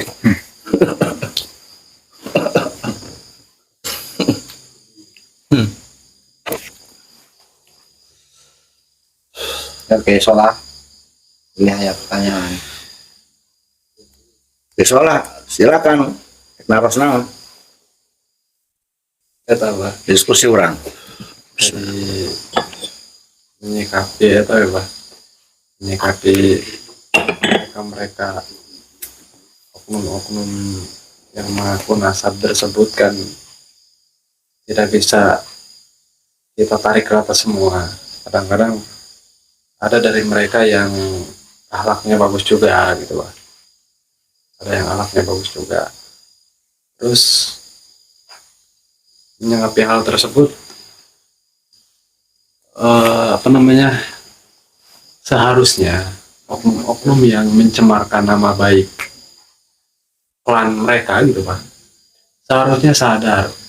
Jadi dengan kejelekan kan kadang-kadang kalau kata bahasa Sunda mah kepalang kagok, kagok boronto kalau kata orang Cianjur, kagok boronto gitu kan. Terus kita tuh ngeblus nakunya dah emang orang macam terpeduli lah, bodo amat yang digorengkan rek kumaha. Padahal mereka sadar. Jadi yang jelek itu bukan hanya mereka. Terbawa imbas. Jadi kan ke bawah imbas yang baik-baik gitu kan. Jadi seharusnya mikir ke situ kalau Iya, Normal. seharusnya seperti itu. Bahwa kalau tingkah mereka itu buruk akan terbawa ke yang lain. Namanya itu sehat, normal. Kenapa tidak? Kan tadi akibat dibon jadi babunya bohir dan politisi busuk. Uang yang mempengaruhi, bisik-bisik yang mempengaruhi, terkena bisikan-bisikan syaitan. Nah, jadi akhirnya itu tidak dilakukan, artinya tidak ada tanggung jawab besar untuk menjaga marwah mereka, klan-klan mereka, karena sudah masuk sogokan tadi kan tadi tuh di kitab kan zaman dahulu aja fatwa aja disogok kan gitu. Nah itu juga termasuk salah satunya disogok oleh oknum politisi busuk yang benci ke Pak Jokowi dan pemerintah karena sudah terima uang, makanya mereka harus menunjukkan kepada tuannya. Jadi kalau menurut Abah, maaf ya, tuan mereka itu yaitu polisi bohir-bohir itu tuan mereka itu sebetulnya. Itu kalau menurut Abah mah itu. Karena mereka itu seperti anjing yang dikasih makan oleh yang punya anjing, menggonggong, diem, menggonggong ke yang lain, tapi diem ketika kepada yang pemiliknya, gitu. Inti nulis kalau hatena dah ya. Ada jelas hati lah, jelas. Tapi lamun aing ngaku cenang aing meureun itu sepi pasaran dunia. Jog. Artinya jawab. Meureun sari-sari naik kalabur sap. Gitu lah. Ujung-ujung nama. lihat sejarah itu Pak, ada Habib Salim bin Jindan kan, beliau terkenal di Indonesia itu kalau menurut kurun itu sekurun sama Harutu saya guys ya. Kurun sama Harutu saya Salah Binjindan. itu kan terkenal Singapodium. Terus dah emang Singapodium ya Singapodium tegas, cuman nggak ada caci maki kayaknya. Nggak ada caci maki gitu ya. Kalau ketegasan mah Biasa tuhnya. biasa. Cuman caci makiannya itu bahaya yang. Kalau melihat pribadi, memang yang Abah katakan oknum sini, oknum Habib ini, tapi tidak digeneralisir, tidak semuanya. Yang kita bahas ini oknum-oknum yang ngaku dzurriyyah Nabi Muhammad, walaupun belum tentu iya, yang itu tadi yang tidak beradab. Bukan berarti tidak ada, banyak kok. Abah juga banyak mengagumi Habib Soleh Tanggul, Habib Ahmad. Nah, kemudian Habib Sagaf bin Hadi bin Abu Bakar Parung, yang sekarang masih hidup, Habib Lutfi, kagum. Jindan. Kagum. Tuh. Karena mereka itu tidak ada cacat. Sopan, ramah, bener. Nggak mencaci maki siapapun. Nah, ini yang benar berjaga keulangan. Atau iyalah. Jadi yang kita katakan di sini tidak semuanya Habib, oknum. Berarti nggak bakalan ngepek ya, meskipun terbukti kepalsuannya. Soleh-soleh ngomong ngepek ini. Wah, terjaga keulangan. Tidak akan semua juga yang Abah dengar dari keturunan Wali Songo pun suaranya sepakat. Walaupun umpamanya tidak bernasab pada Rasulullah, tidak akan mengurangi hormat kepada mereka sepanjang mereka berakhlak. Itu tidak, sebetulnya tidak masalah. Saya sendiri tidak memprioritaskan masalah nasab, enggak. Yang kita lihat itu perilakunya. Sekalipun itu bukan nasab Rasul, perilakunya baik, kita hormati. Tidak akan rugi kita memuliakan. Tapi kalau pun dia dureh Rasul tapi akhlaknya buruk, apalagi dia palsu, rugi untuk memuliakan orang seperti itu. Iya, iya. Jadi kita jangan salah memuliakan orang ya, Pak ya. Alhamdulillah, iyalah. Muliakanlah yang wajib dimuliakan. Itu. Jadi pada dasarnya buat apa kita muliakan? Mereka juga gak memuliakan dirinya sendiri. Iya. Kan udah ada hadisnya, barang siapa orang yang tidak kasih sayang, tidak akan disayangi. Itu hukum karma berlaku. Mereka tidak memuliakan orang-orang yang harus dimuliakan. Wajar mereka pun nanti dibalas oleh Allah Ta'ala, tidak akan dimuliakan oleh orang-orang. Kembali lagi kepada perbuatan mereka kok. Ya. Kenapa dihinakan? Tanyakan aja ke mereka, suka menghinakan enggak? Ya kan? Kenapa dihujat? Tanyakan mereka suka menghujat tidak? Ke oknum-oknum Habib tuh. Masa orang yang tukang menghina, tukang hujat, jokodok, kan gitu, curut-curut NU, Habib yang dekat terus dengan pemerintah. pengennya dibalas oleh Allah, dimuliakan aja. Nggak bisa lah, Allah udah janji berbuat baik bayar baik, berbuat buruk bayar buruk, berbuat menghinakan pasti dihinakan oleh Allah itu. Melalui siapa? Melalui manusia. Jadi nggak bakalan bisa ditahan-tahan. Jangan menghinakan Habib, jangan menghinakan Habib. Nggak bisa, karena sudah hukum Allah. Siapa aja yang sering menghinakan akan dihinakan oleh Allah melalui manusia. Siapa aja yang selalu memuliakan akan dimuliakan oleh Allah Ta'ala melalui manusia. Yang nggak bisa ditahan-tahan. Nggak bisa, karena Allah sudah membuat janji, berbuat baik bayar baik, berbuat buruk bayar, mengasihi dikasihi, menghinakan akan dihinakan kembali oleh Allah Ta'ala melalui manusia. Jadi kembali lagi, mereka sebetulnya harus tahu diri, tahu diri. Oh, saya ingin dimuliakan, muliakan dirinya dan orang lain, muliakan Allah dan Rasul. Harus berimbang gitu. Artinya, kalau kita ingin dimuliakan, muliakanlah orang lain. Kalau kita ingin dicintai, cintai orang lain. Jangan mudah menghinakan lidah dan sebagainya. Nah, walaupun tanpa ada yang nyegah, jangan menghinakan, jangan menghinakan. Dia kasak kusuk supaya rakyat Indonesia atau khususnya Datuk Wali Songo tidak menghujat, kasak kusuk mana-mana, melobi kemana-mana supaya meredam. Nggak bisa.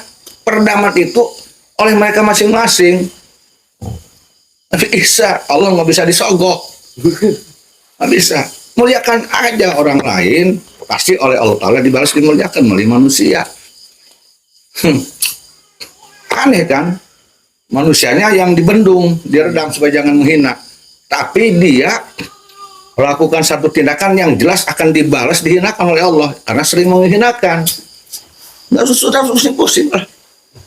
Itu Bah, menyikapi konflik saat ini gitu Bah, sebagai orang awam seperti saya, itu kan kadang-kadang kalau dilihat di medsos Gus, orang awam yang fanatik buta, mereka itu kan orang awam, terus berani menghujat orang-orang besar. Kalau misalnya orang besar tersebut tidak sependapat dengan orang besar yang mereka kagumi seperti itu kan. Itu kan mohon sarannya aja buat para muhibin yang kayak seperti itu gitu Pak. Jadi istilahnya kalau kata itu kaji langsung ikut campur urusan jelma gede lah gitu kan. Akhirnya kan takutnya kan kembali ke mereka juga. Iya, makanya kita jangan diam ketika ada oknum jongos yang juga ikut-ikutan menghujat orang yang dianggap memusuhi oknum Habib. Jangan diam. Ya, tegur oleh kita, jangan takut. Dengan tujuan tarbiyah, mendidik, sodakoh kepada mereka, biar mereka hilang penyakitnya. Kalau diam, nah, nanti mereka terus-terusan dalam penyakit itu. Banyak tegas kita lawan. Harus dilawan berarti bayar. Lawan, luruskan, pahamnya salah. Kalau dibiarkan jongos-jongos oknum Habib itu akan terus begitu, merasa benar nanti. Terus lawan, jangan takut. Kenapa harus takut ke orang yang salah? Orang yang salah tidak akan dibela oleh Allah kok. Kenapa harus takut? Sejumlah apapun banyaknya tidak akan dibela oleh Allah.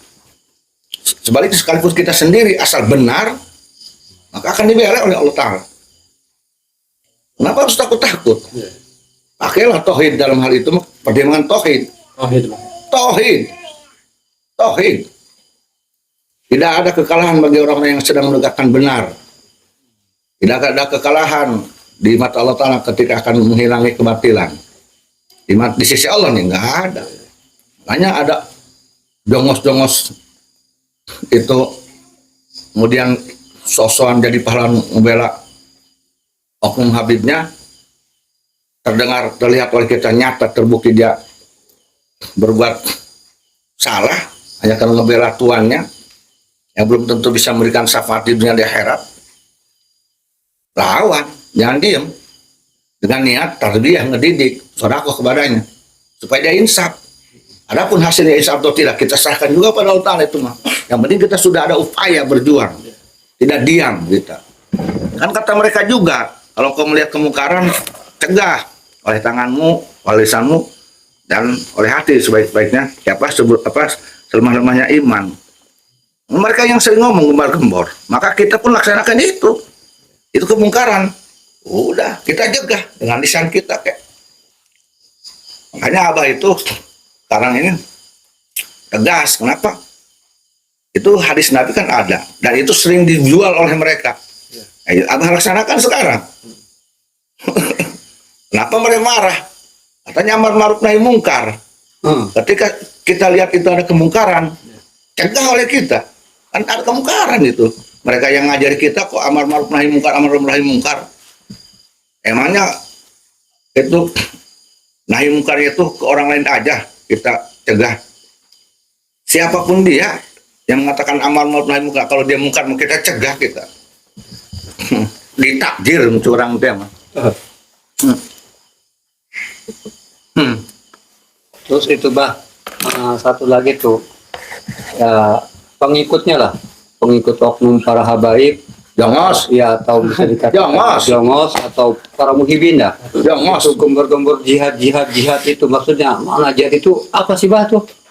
Mereka suka gembor jihad gitu kan, maksudnya setahu saya yang namanya jihad itu, setahu saya nih bah, yang namanya orang awam ketika orang Islam perang sama kafir, ketika kafir akan memerangi kita gitu kan. Nah ini bingungnya mereka ini jihad sama siapa gitu loh bah, kalimat jihadnya itu. Maksudnya tuh apa tuh tujuan mereka misalkan ngomong jihad itu, para jongos-jongosnya itu bah? Ya karena kebodohan itu salah menafsirkan arti jihad. Karena kebodohannya. Padahal itu bukan jihad, bukan. Hanya menurut mereka jihad. Sebab kalau jihad mah harus jelas, kita melawan Kafir tadi kan. kafir yang menyerang agama Islam satu. Jihad itu kalau melawan hawa nafsu. Jihad itu untuk menghindari kemungkaran, itu jihad. Bukan jihad ketika kita melakukan kemungkaran pada orang lain. Justru tadi itu mencoreng makna jihad itu. Ya contohnya kan kayak kemarin lah. Masa ke Pak Jokowi mencaci maki disebut jihad? Ya itulah Pak. Kalau jihad nggak ada mungkar. Maksudnya itu loh Pak. Salah. Setiap jihad itu tidak ada kemungkaran di dalamnya. Masa ke pemerintah, ke Pak Jokowi menghina itu jadi jihad? Ya, Di dalam jihad nggak ada penghinaan. Makanya bingung. Kadzib, pembohong, jongos pembohong itu mudah. Aduh. Jongos pembohong, jangan ragu-ragu. Jongos pembohong itu yang ngejual-jual jihad. Ini nih harus diperangi nih. Ini so, kita punya hak untuk menghilangkan keburukan mereka. Punya hak, kita punya agama Islam. Kita warga negara Indonesia. Emangnya agama itu punya mereka sendiri? Emangnya Allah hanya punya mereka Nabi hanya milik? Enggak. Kita pun berhak memiliki Allah, memiliki agama Islam, maka kita kan berhak untuk menegur mereka. Apalagi itu jihad di mana salah kemudian disalahgunakan. Enggak ada. Bohong bukan jihad itu. Ngomong teriak biar lehernya putus juga. Bukan jihad saya menghukumnya. Tidak, bukan jihad. Tegas bukan jihad. Kenapa sebabnya bukan jihad? Karena jihad nggak ada kata-kata yang kotor, nggak ada perbuatan yang mungkar. Di mana dikatakan jihad, Pak Jokowi menghina, Umar menghina, ulama yang dekat Umar menghina, masa jihad? Mungkin bisa jadi jihad menurut iblis, Aduh. Kacau. Itu Bang mohon pencerahan dan nasihatnya juga tentang ati Allah wa ati Rasul wa ulil amri minkum gitu kan. Itu kadang-kadang itu mereka masyarakat Indonesia lupa akan poin yang ketiga. Ulil amri minkum kan akhirnya ikut nasihat-nasihat yang oknum itu, Pak. Ini dilupakan kayak ayat Al-Quran padahal. Jadi saya pernah mendengar dari Sapale, dari sebagian ulama-ulama itu. Jadi ketaatan kita sebagai ahli sunnah, kan mereka juga ngakunya ahli sunnah, Pak. Ahli sunnah. Jadi ketaatan kita terhadap pemerintah itu harus taat walau kana abdan habasyian kan. Betul. Itu kan Pak Jokowi berarti kalau itu kan apa sehina Habasyi itu kan, Pak. Iya. Betul. Bahkan ada salah satu hadis Rasulullah pernah berkata ketika Rasul ditanya, ya Rasulullah, bagaimana jika suatu keadaan di mana Umaro itu berbuat dolim lah. Apa yang harus kami lakukan? Apa kata Rasulullah? Jika Umaro tersebut memukul punggungmu dan merampas hakmu, maka kau tetap sami'na wa ta'na. Itu. Kenapa sebabnya? Terkait dosa Umaro, oknum Umaro yang dolim kepada rakyatnya, itu tanggung jawab dia nanti ke Allah. Nah, tanggung jawab dia ke Allah nanti pasti akan diminta tanggung jawabnya. Kulukum ro'in wa kulukum mas'ulun an ro'yatib. Itu oleh Allah, nggak usah oleh kita. Nah, kita hanya melaksanakan kewajiban kita sebagai rakyat. Itu. Makanya Syekh Nawawi Tanaro menghukumi bugot bagi orang-orang yang akan meruntuhkan Umaro, walaupun itu Umaronya Habasyi. Hasan Al-Basri pun begitu sama. Bugot karena dasarnya hadis tersebut. Itu. Kewajiban rakyat mah hanya taat kepada Umaro.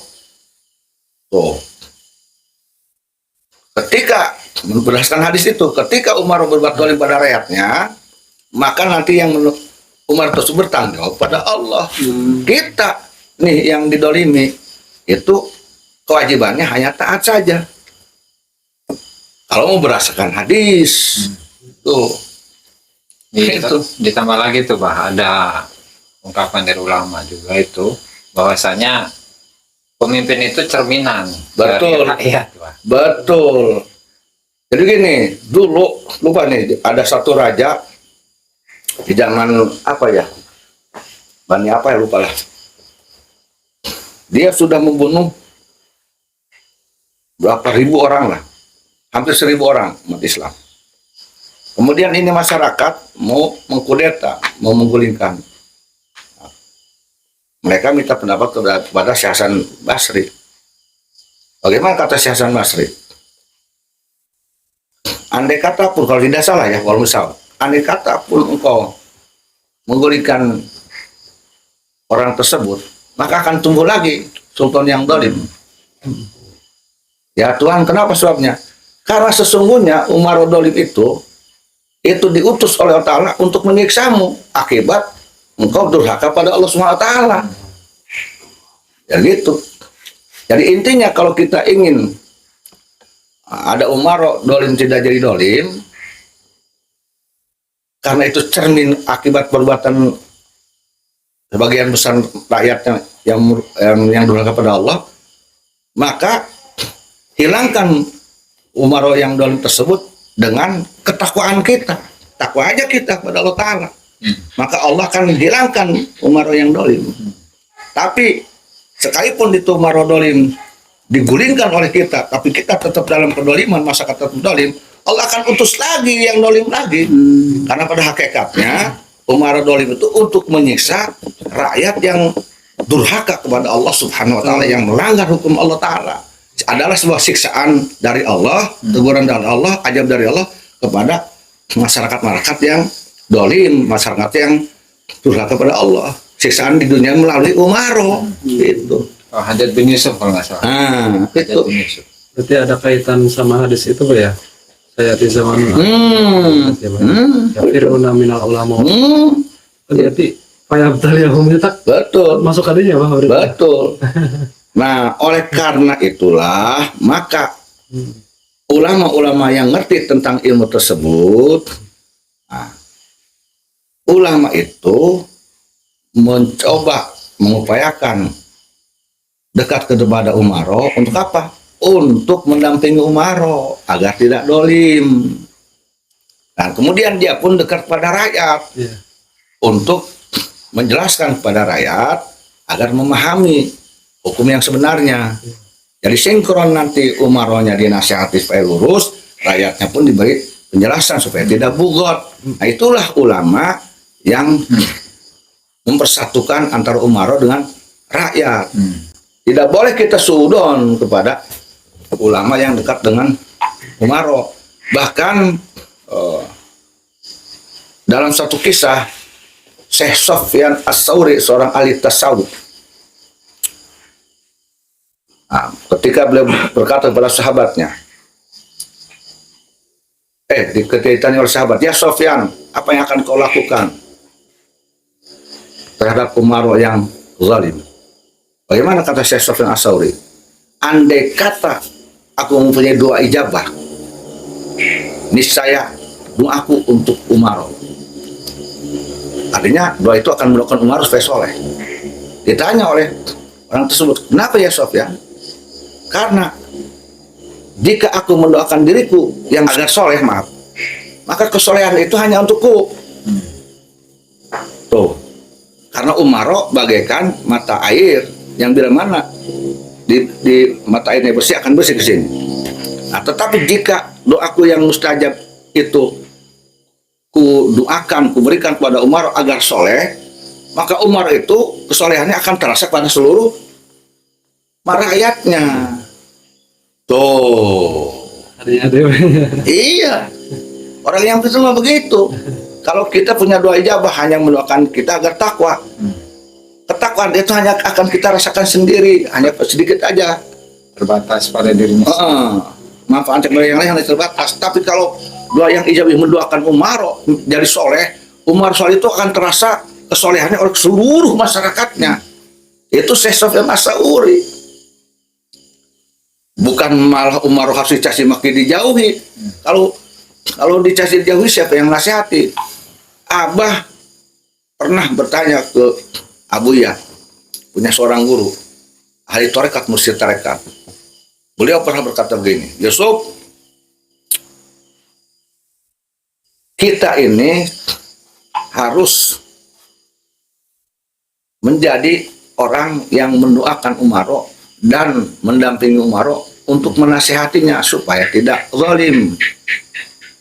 Nah, karena umaro bagaikan mata air, jika mata itu bersih akan bersih ke bawahnya. Jika umaro itu artinya zalim akan terasa keburukannya kepada rakyat. Sebaliknya jika umaro itu soleh akan terasa kesolehannya kepada masyarakat. Maka umaro itu jangan dijauhi, karena nanti ketika ada oknum umaro yang batil itu, dolim itu dijauhi, dia akan makin dolim. Siapa yang nasihati, siapa yang ngebimbing? Maka kita yang harus mendekati untuk menasihatinya agar tidak dolim, supaya kesolehannya ini, keadilannya terasa oleh seluruh masyarakat. Jadi salah besar ada oknum yang langsung hujat mencaci maki orang yang dekat dengan umaro. Becus ngaji itu mengarasat pintar ngaji. Itu musin loh, murid tarekat yang bilangnya. Murabah. Berarti nggak mempengaruhi ya Pak? Nggak mempengaruhi keulamaan jika ulama tersebut mau berikut campur dalam pemerintahan ya Pak? Iya, tapi tujuannya untuk mendampingi umaro demi kepentingan rakyat. Sah-sah aja. Jadi jangan melihat dohiri hanya ulama itu dekat umar langsung didolimkan, jangan dulu. Kita kan tidak tahu misi-misinya. Kan di dalam agama juga ada siasatul mulk. Ada siasah yang dipakai. Kalau mereka itu bisa melihat ke belakang gitu, sejarah yang paling dekat lah gitu kan. kita pernah dipimpin oleh seorang wali ya ulama, Mbah Gus Dur itu, Mbah Gus Dur. Itu kan pada saat saya waktu kecil itu kan Mbah Gus Dur itu dicaci maki sama golongan mereka itu sangat luar biasa. Sangat luar biasa. Terus pas sekarang pas waktu itu dia mencaci Mbah Gus Dur, sekarang malah mereka diungkit-ungkit kebaikan kan, Framing. gitu kan, di framing. Di Korea juga justru dijadikan alat tersadar saya tak bolang goreng aja di di alam-alam jam supaya kebaikan buat mereka gitu Kan kan. tadi dibilang oknum seperti itu yang akan membuat mereka bermanfaat untuk mereka, walaupun dulunya dicaci maki, itu akan oleh mereka akan diambil karena ada manfaatnya tetap. Tapi kalau tidak ada manfaat, mereka akan dihinakan seperti itu. Itu yang sudah watak yang buruk itu. Sudah jelas itu. Itu. Hanya kesimpulannya tadi, kita nih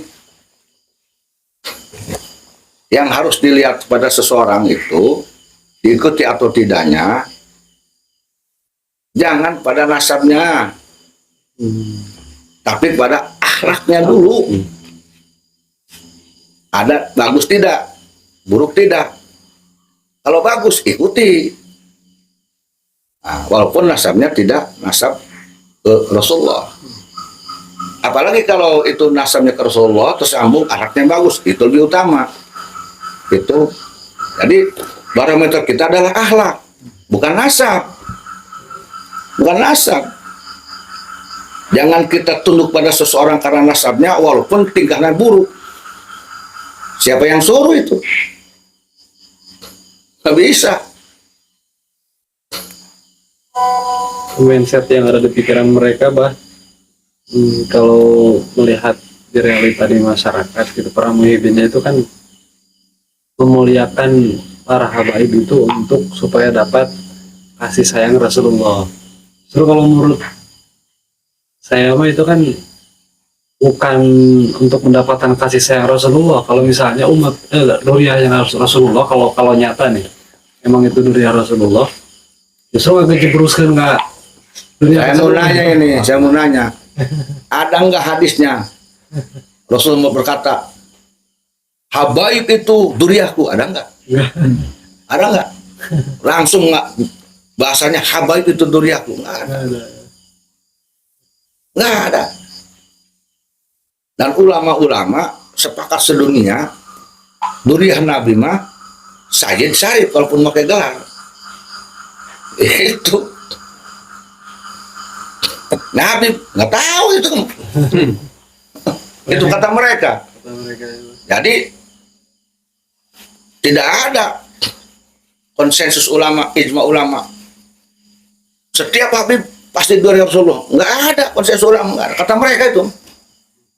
Justru ulama sedunia itu mengatakan duriah Nabi Muhammad itu adalah Sahih dan Syarif.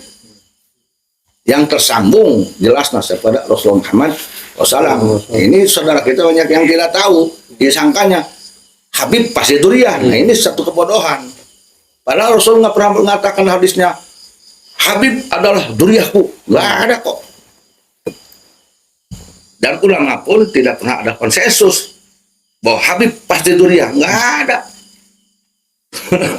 Cuma kelompok mereka aja balik bayar. Iya.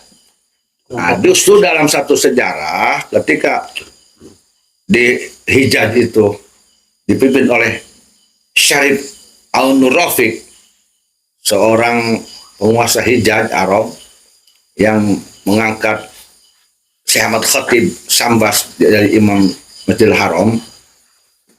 Beliau itu mencambuk 300 cambukan terhadap oknum Ba'alawi yang ngaku duriah Rasul dari golongan Asgab dan Ashab dan lain-lain. Mereka ngaku duriah Rasul. Oleh Syarif Al-Nur Rafiq dicambuk 300 cambukan. Sementara Syarif Al-Nur Rafiq itu memang duriah Rasulullah dari Zainal Hasan. Kenapa Syarif Al-Nur Rafiq mencambuk oknum Habib tersebut dari kalangan Ashab dan Asgab? Karena di mata Syarif An-Nurhoik itu bukan bela Rasulullah. Dan Syarif An-Nurhoik tahu ada syariat Islam yang menyuruh memerangi orang-orang yang ngaku bernasab pada Rasulullah Muhammad SAW. Maka dicambuk gitu. Di Indonesia mah tidak dicambuk. Baru dikatakan tidak terkonfirmasi, udah rame. Ngamuk. Terus ngamuk banyak Pak. Ngamuk. Indonesia mah. Iyalah. Jongosnya lagi nyerang-nyerang. Itu jelas tuh ada sejarahnya. Lihat aja sejarahnya. Yang dicambuk tuh dari golongan Asgab dan Ashab itu apa? 300 cambukan. Itu zaman Syekh Ahmad Khatib Sambas tuh. Abad 19-an berarti ya. 19. 19-an.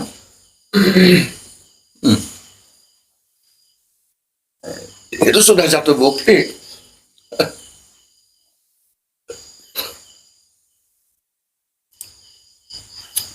Makanya Abah katakan tadi, barometer kita adalah akhlaknya. Coba Abah sendiri barometernya akhlak.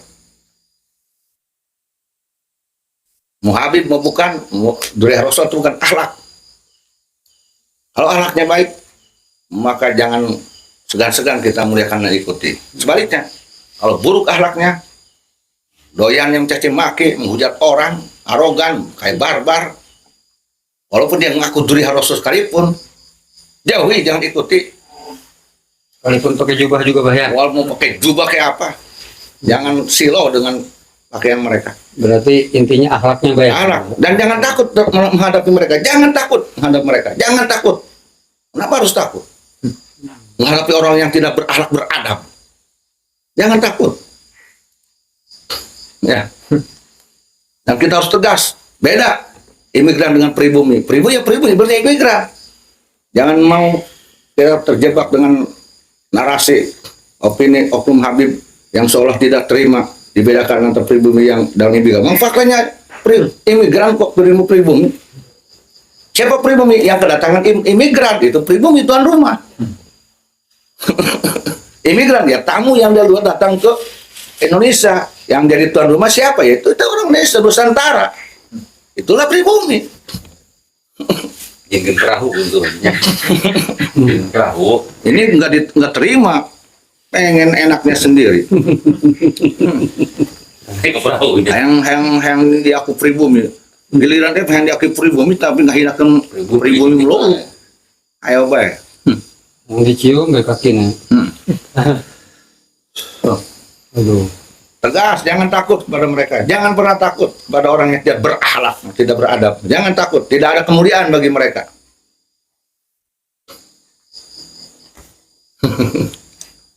Termasuk jongos-jongosnya juga selawan bahaya. Harus dilawan.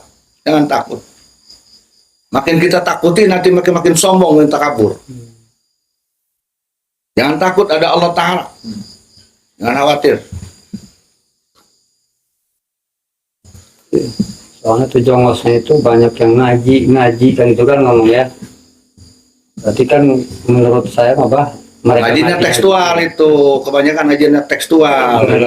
Berarti bisa ngaji kok ada salah Tidak satu, bisa ngaji kalau begitu.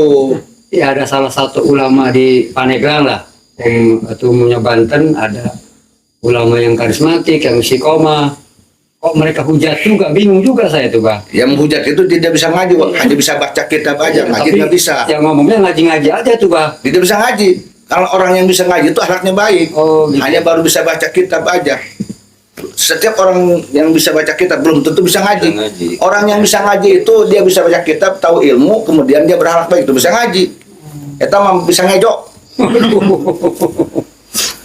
Terus mereka juga kan artinya punya ini mungkin di belakangnya apa itu. Mereka itu kan katanya saya dengar ada Abuya Sepuh katanya di bawahnya itu kan. Yang mana Abuya Sepuh tersebut itu ya sering tampil juga gitu Bah. Sering tampil ya bisa dikatakan Abuya juga gitu.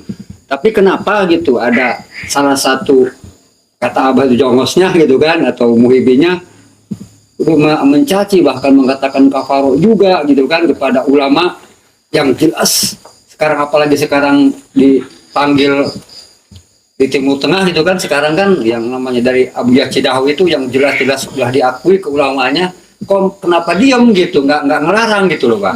Mereka itu seharusnya kalau toh misalkan Abuya itu misalkan tadi yang lebih sengaja harusnya bisa melarang ya, yang mereka hina, yang mereka dinamain kafaro itu kan seorang yang jelas keulamanya Pak, kayak Abuya Cidahu kayak gitulah, itu kan miris Pak.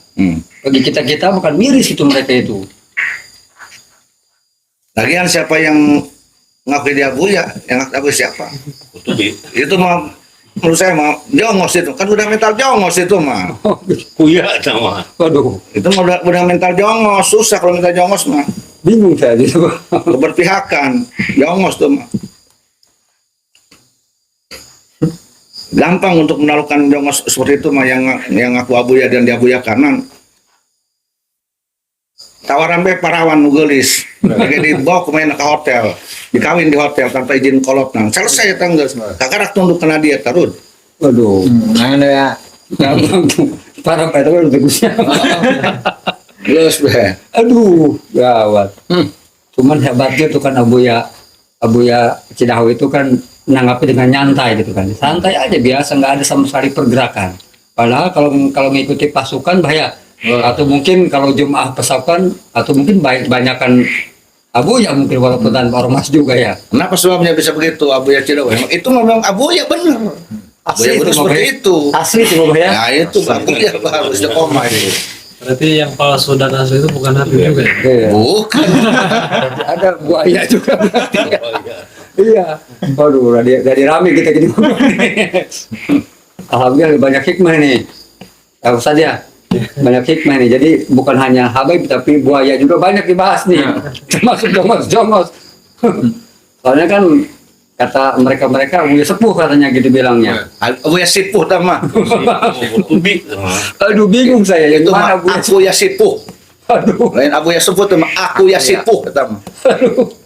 Geus nu kitu gampang nalukeunna, bawa bikang nu geulis parawan, ngora kene geulis, bikeun ka manehna kayak dibawa kemana ke hotel, dikawin di hotel, tanpa bejangna kolotna beres. Terus begitu. Kayak membuka anak lelaki di Tagelut, ngagebugan santri di pesantrenna, giliran di eksekut polisi dijaga kuena. Oh itu ngaranna yang manehna mau jihad ge. Kacau. Kalau mau boleh Mental jongos kok. Ya, boleh mesin gitu nya anak di belakangnya.